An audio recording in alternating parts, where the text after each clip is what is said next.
Praise the Lord. Ave Maria. ഇന്ന് തിരുനാൾ ആഘോഷിക്കുന്ന വിശുദ്ധ കലിസ്റ്റസ് ഒന്നാമൻ്റെ ജീവിതകഥ അടിമത്തത്തിൽ നിന്ന് മാർപ്പാപ്പ പദവിയിലേക്ക് എത്തിയ ഒരു അസാധാരണ വളർച്ചയാണ്. റോമിൽ അടിമയായി ജനിച്ച അദ്ദേഹം ഒരു ക്രിസ്ത്യാനിയുടെ ഉടമസ്ഥതയിലായിരുന്നു. ധനകാര്യത്തിൽ കഴിവുള്ളതിനാൽ ഉടമ അദ്ദേഹത്തെ ഒരു ബാങ്കിൻ്റെ ചുമതല ഏൽപ്പിച്ചു.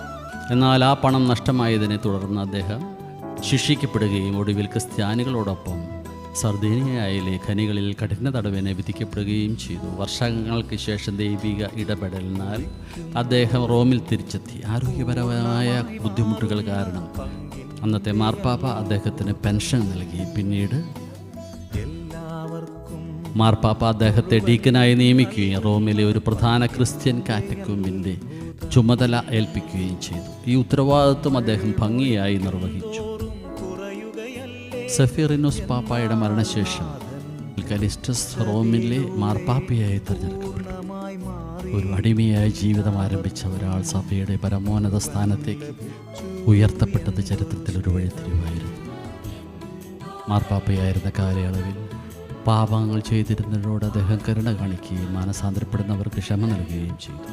ഇത് അദ്ദേഹത്തിൻ്റെ എതിരാളികളെ ചൊടിപ്പിക്കുകയും ചെയ്തു. ഈശോയെ അടിമത്തത്തിൽ കഴിയുന്ന എല്ലാവരെയും സമർപ്പിക്കുന്നു. പാപത്തിൻ്റെ അടിമത്തത്തിൽ